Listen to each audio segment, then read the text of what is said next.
नमस्कार दोस्तों, स्वागत है आपका द न्यूज लॉन्चर के इस यूट्यूब मंच पर। दोस्तों 2020-21 में कोरोना काल के दरमियान एक खबर आई थी, सुर्खियों में थी वो खबर। और वो खबर ये थी कि इस देश के दो बड़े पूंजीपतियों में से एक, उनकी आमदनी प्रतिदिन 1000 करोड़ रुपए के हिसाब से बढ़ रही थी, और दूसरे प्रमुख उद्योगपति की, प्रमुख पूंजीपति की जो दूसरे हैं, उनकी आमदनी 90 करोड़ रुपए प्रति घंटे के हिसाब से बढ़ रही थी। यानी वो एक घंटे में जितना कमा रहे थे 90 करोड़ रुपए, दूसरे वाले पूंजीपति उस एक घंटे की कमाई के बराबर कमाने के लिए कोई मजदूर यदि 10,000 साल तक जिंदा रहे और रोज काम करे बिना छुट्टी लिए, तब उतने पैसे कमा सकता था। यह हिंदुस्तान की तस्वीर है, उस हिंदुस्तान की तस्वीर जिसे एक दौर में हिंदू ग्रोथ रेट कहा गया यहां के विकास दर को, और आज की तारीख में तो चुनावी हिंदुत्व का ही दौर है। लेकिन जिस देश में एक उद्योगपति 1000 करोड़ रुपए प्रतिदिन के हिसाब से कमाए, दूसरा उद्योगपति 90 करोड़ रुपए प्रति घंटे के हिसाब से कमाए, उस देश के अंदर आर्थिक असमानता इतनी बढ़ चुकी है कि वर्ल्ड बैंक ने जो डेटा दिया है, उस डेटा को देखने के बाद ऐसा लगता है कि सत्ता में रहने का इस देश के सत्ताधीश नैतिक अधिकार खो चुके हैं। लेकिन यह हिंदुस्तान है, यहां नैतिक जिम्मेदारियों को लेकर कभी इस्तीफे पुराने दौर में होते थे, अब नहीं होते। और क्यों नहीं होते? क्योंकि नैतिकता नाम की चीज यहां के सत्ताधीशों में अब बहुत कम बची है, या फिर बची ही नहीं है। आज के हिंदुस्तान के बारे में वर्ल्ड बैंक ने जो डेटा दिया है, उसे देखने के बाद क्या नरेंद्र मोदी सरकार अपनी आर्थिक नीतियों पर पुनर्विचार करेगी? और क्या सदन के सामने श्वेत पत्र लेकर, व्हाइट पेपर लेकर आएगी कि आखिर इस देश की दुर्दशा पिछले 10-12 सालों में क्यों हुई है? वो कौन सी परिस्थितियां थी जिसमें इस देश के आम आदमी को 5 किलो राशन की सरकारी इमदाद लायक बनाकर छोड़ा गया, और फिर इस देश का आम आदमी, जो हकीकत मैं आपको बताने जा रहा हूं, और मैं नहीं बता रहा, वर्ल्ड बैंक बता रहा है, यह सुनने के बाद आपको इस देश के राजनेताओं पर से भरोसा उड़ जाएगा, इस देश के सिस्टम पर से भरोसा उड़ जाएगा, और इस देश में नेताओं के और पार्टियों के खोखले दावे से भरोसा उड़ जाएगा। क्यों उड़ जाएगा? हकीकत यह है कि आज के हिंदुस्तान में जो वर्ल्ड बैंक का डेटा है, वो कह रहा है कि नरेंद्र मोदी के शासनकाल वाले भारत में 13 करोड़ लोग ऐसे हैं, 13 करोड़ कामगार, काम करने वाले लोग, जो 13 करोड़, मैं 2 साल के बच्चे की बात नहीं कर रहा, जिन्हें काम करने के लिए कानूनी रूप से वैधता प्राप्त है, उनकी बात कर रहा हूं। तो इस देश में 13 करोड़ ऐसे लोग जो कोई काम कर सकते हैं, उनकी प्रतिदिन की, रोज की आय 180 रुपए से कम है। $2.15, $2.15 से भी कम इस देश के 12.9 करोड़ लोग, यानी लगभग 13 करोड़ लोग कमा रहे हैं। अब जिस देश में 180 रुपए से भी कम 13 करोड़ लोग कमा रहे हो, उस देश में 13 करोड़ वोट लाकर तो कोई पार्टी सत्ता में पहुंच जाती है। तो क्या इस देश में 13 करोड़ वोटर के मिजाज के साथ, 13 करोड़ वोटों के मिजाज के साथ खिलवाड़ किया जाता है? क्या उन्हें इस लायक नहीं समझा जाता कि उनकी आर्थिक तरक्की को लेकर कोई नीतियां बनाई जा सके?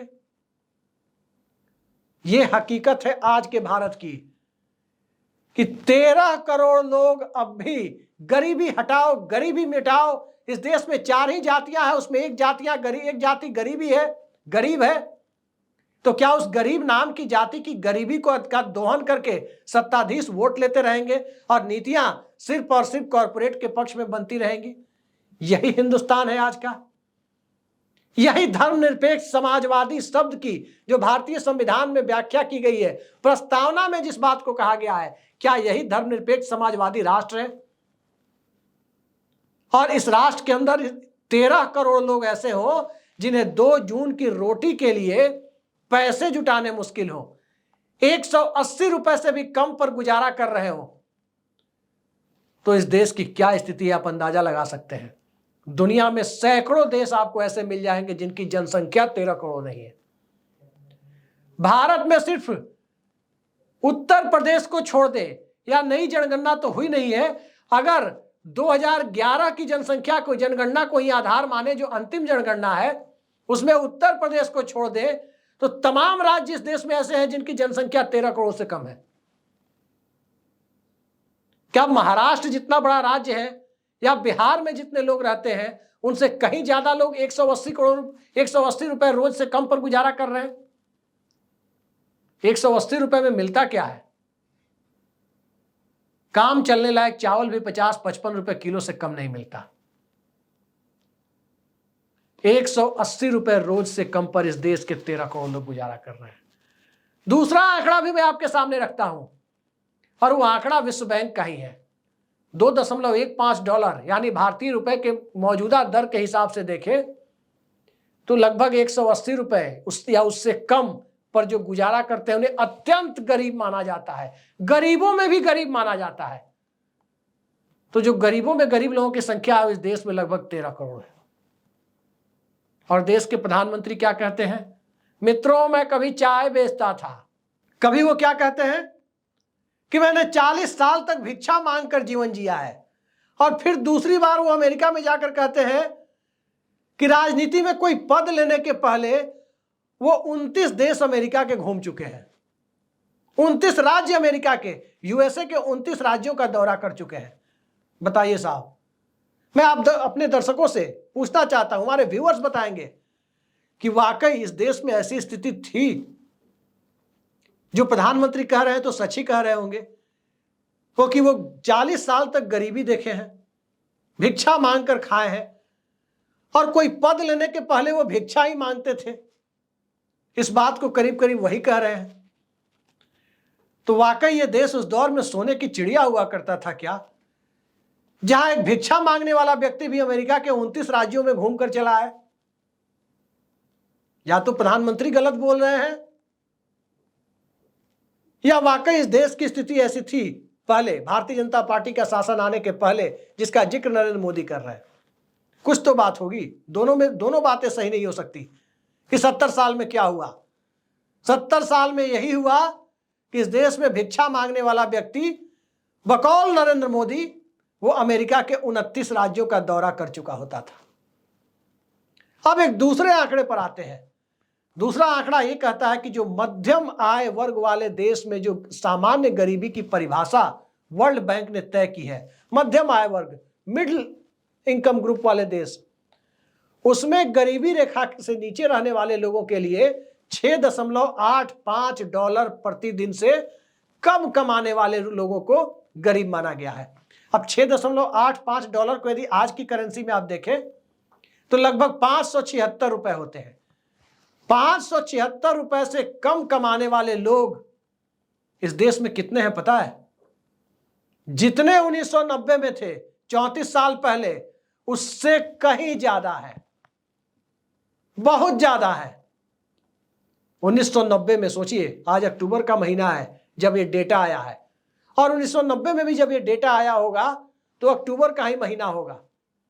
तब वीपी सिंह की सरकार थी, वो प्रधानमंत्री थे, और उसके बीच में कई प्रधानमंत्री आए, कई प्रधानमंत्री गए, और पिछले 10 साढ़े 10 सालों से नरेंद्र मोदी प्रधानमंत्री हैं, निर्मला सीतारमण वित्त मंत्री हैं। और इसी दौर में आपके सामने ये डेटा आता है कि 1990 की तुलना में बहुत ज्यादा लोग भारत में 576 रुपए से कम कमाने वाले हैं। $6.85। उस समय $6.85 कितना होता होगा 90 में? 1990 में शायद 14 रुपए का $1 होता था। यानी उस समय लगभग 90-92 रुपए की जो वैल्यू थी वो आज के 576 रुपए की है। उस समय 14 रुपए के करीब का डॉलर था, आज 84 रुपए के करीब का डॉलर है। सीधे 6 गुना बढ़ गया है। तो आज की स्थिति में यह स्थिति इस देश में है कि 90 की तुलना में सामान्य गरीबी बढ़ गई है।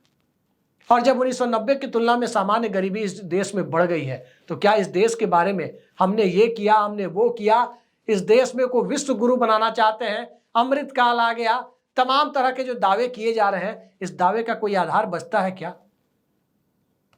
जो सरकार आंकड़े छिपाने में यकीन रखती है वो सरकार आपके साथ न्याय नहीं कर सकती। आंकड़ा कैसे छिपाया जाता है? ऑक्सफैम कुछ जारी करता है, उसे परेशान करने की कोशिश।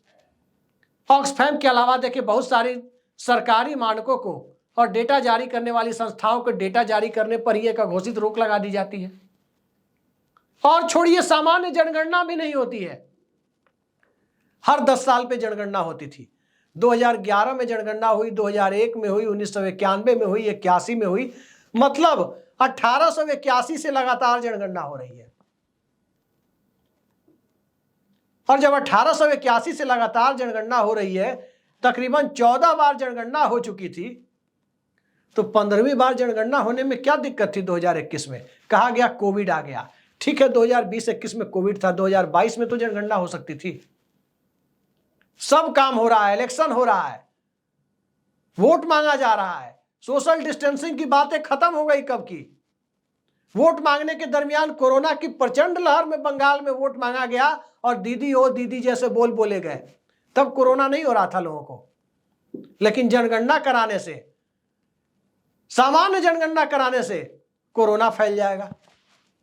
और जब कोरोना का पीरियड खत्म हो गया, उसके बाद सामान्य जनगणना अब तक नहीं हुई।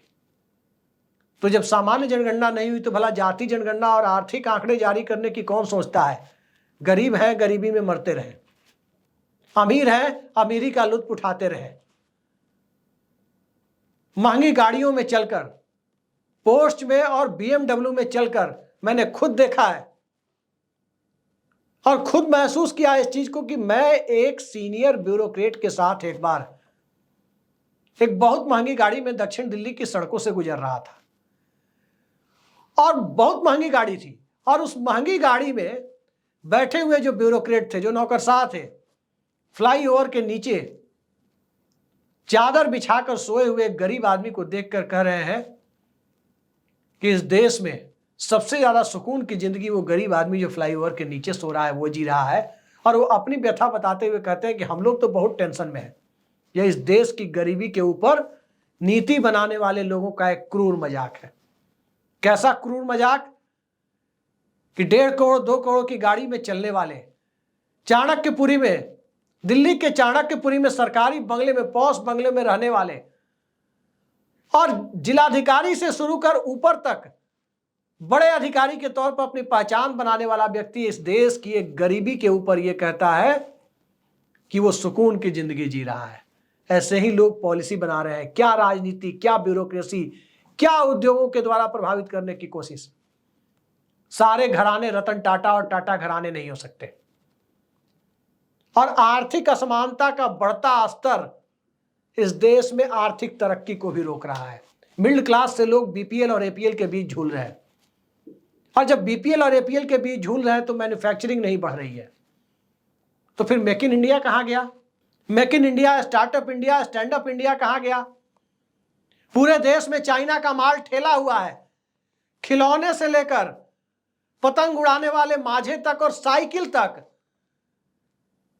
दवाओं के केमिकल तक, मोबाइल की बैटरी और चार्जर तक, हर घर में आपके पॉकेट से लेकर के आपके चश्मे तक, यहां तक कि जो लोग बाल में, सर में हेयर डाई लगाते हैं, वहां तक चाइना का माल ठेला हुआ है। और इस देश में मेक इन इंडिया की बात हो रही थी। जब मैन्युफैक्चरिंग नहीं होगी तो लोगों को रोजगार कहां से मिलेगा? फैक्ट्रियां नहीं चलेंगी तो रोजगार कहां से आएगा? तब वही होगा, 180 रुपए से कम कमाने वाले लोगों की तादाद 13 करोड़ होगी और उसके ऊपर भी बहुत बड़ी तादाद ऐसे लोगों की होगी जो 576 रुपए भी रोज नहीं कमा पाते। कुल जमा मिलाकर के आप देखें तो आंकड़े जो भी कहते हो, इस देश में 140 करोड़ लोगों में नरेंद्र मोदी सरकार का आंकड़ा कहता है कि 82 करोड़ लोग, जी हां, यानी 57% लोग, हर 100 में से 57 आदमी 5 किलो राशन की सरकारी इमदाद पर जिंदा है। 140 करोड़ की लगभग जनसंख्या है।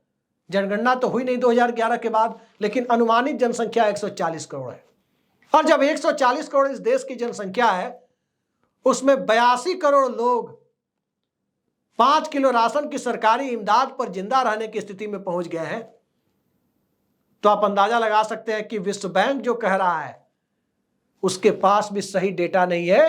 एक्चुअल स्थिति, वास्तविक स्थिति उससे भी ज्यादा खराब है इस देश में। वोट बैंक का निर्माण तभी होता है जब नागरिक भूखे होते हैं। इंसान भूखा होता है तभी उसे धर्म और जाति दिखाई देती है, तभी उसे मंदिर और मस्जिद दिखाई देते हैं। और मंदिर और मस्जिद को दिखाई देते रहने के लिए इस देश को गरीबी के एक ऐसे दुष्चक्र में धकेला जा रहा है। यहां के नीति बनाने वाले लोग, नीति निर्माता इस कदर कॉरपोरेट फ्रेंडली नीतियां बना रहे हैं जिससे आर्थिक असमानता बढ़ती जा रही है। आर्थिक असमानता बढ़ेगी नहीं तो होगा क्या? आलू प्याज भी कॉरपोरेट बेचेंगे, अलग अलग रिटेल खोल करके। कपड़ा बनाने बेचने का काम भी वही करेंगे। इसके साथ साथ ऑप्टिक फाइबर भी वही चलाएंगे। आपके पॉकेट में जो फोन है उसका सिम कार्ड भी वही बेचेंगे। सब कुछ वही करेंगे। तो आम आदमी क्या करेगा? अभी कुछ दिन में बाकी यही है कि अब दर्जी की जो चेन होती है वो भी शुरू हो जाएगी, कपड़ा सिलने वाले की चेन। सब कुछ वही करेंगे तो आम आदमी कहां जाएगा?